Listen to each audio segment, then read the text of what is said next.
الحمدللہ، اللہ تعالیٰ کا لاکھ لاکھ شکر ہے کہ مالک الملک نے اپنی یاد کی توفیق اور موقع عطا فرمایا۔ لاکھوں اور کروڑوں درود حضرت محمد مصطفیٰ صلی اللہ علیہ وآلہ وسلم پر، جن کے طفیل مالک الملک نے یہ مہربانی عطا فرمائی۔ سامعین کرام، اللہ تعالیٰ نے قرآن پاک میں ارشاد فرمایا، اعوذ باللہ من الشیطان الرجیم، بسم اللہ الرحمن الرحیم۔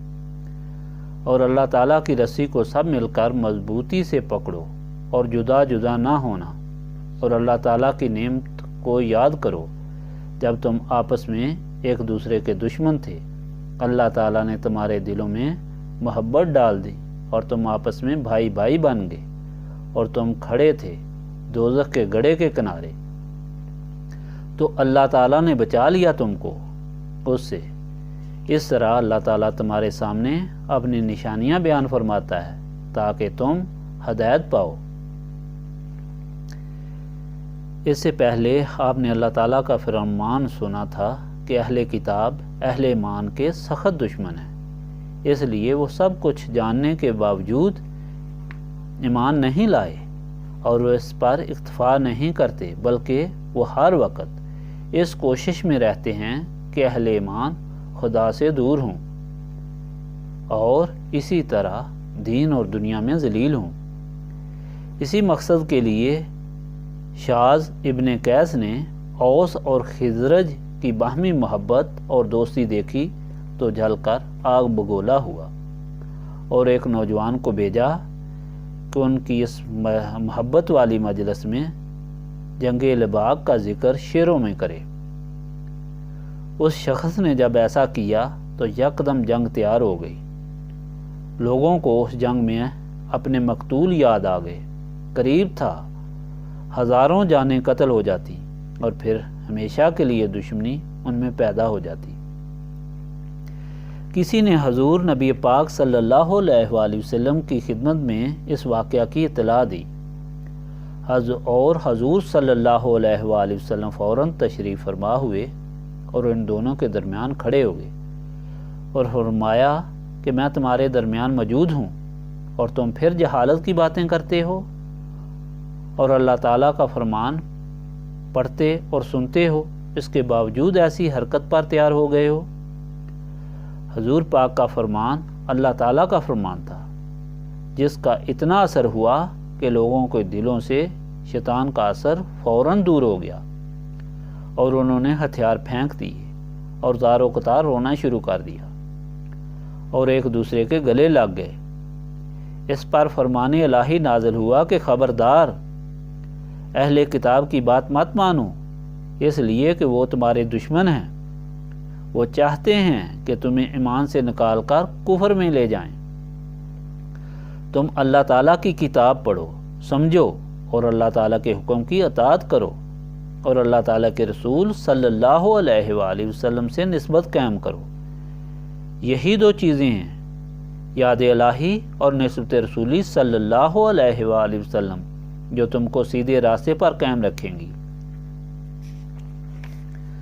اور اللہ تعالیٰ سے ڈرتے رہو، اس طرح کہ ہر عمل پر اللہ تعالیٰ کی طرف دھیان ہو اور یہ عمل تا حیات جاری رکھو، تاکہ اس حال پر موت آ جائے۔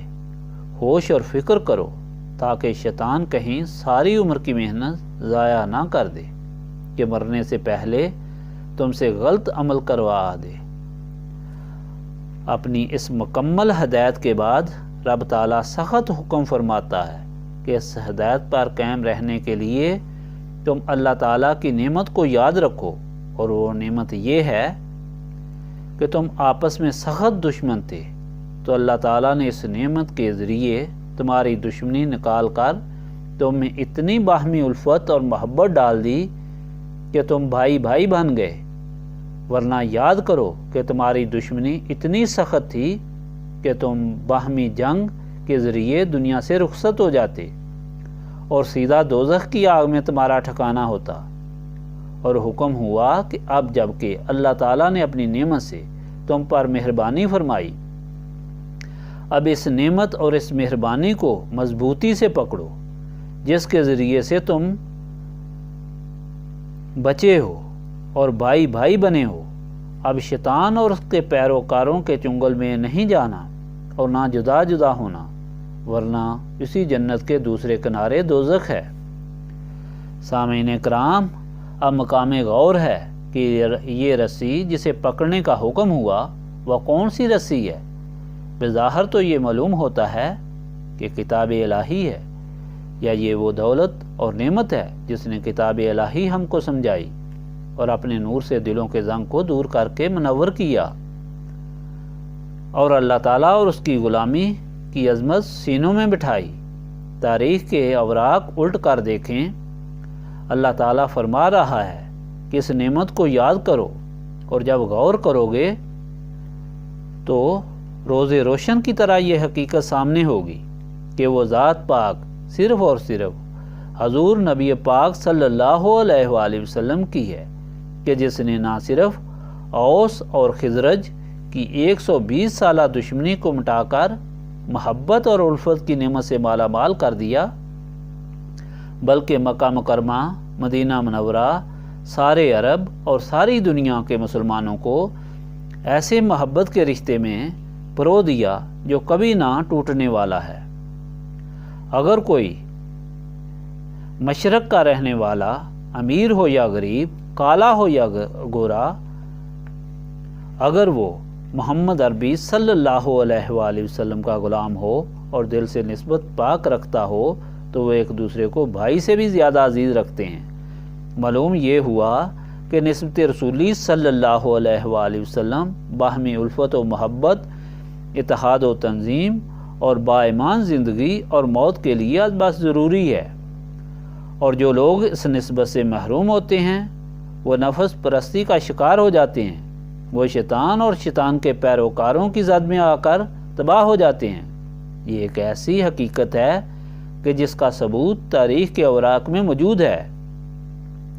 ایک وہ وقت جب ایک طرف سے آواز آئی پیاس، پانی والا پہنچا، تو دوسری طرف سے آواز آئی پیاس، تو پہلے پیاسے نے کہا کہ پہلے اس بھائی کو بلاؤ۔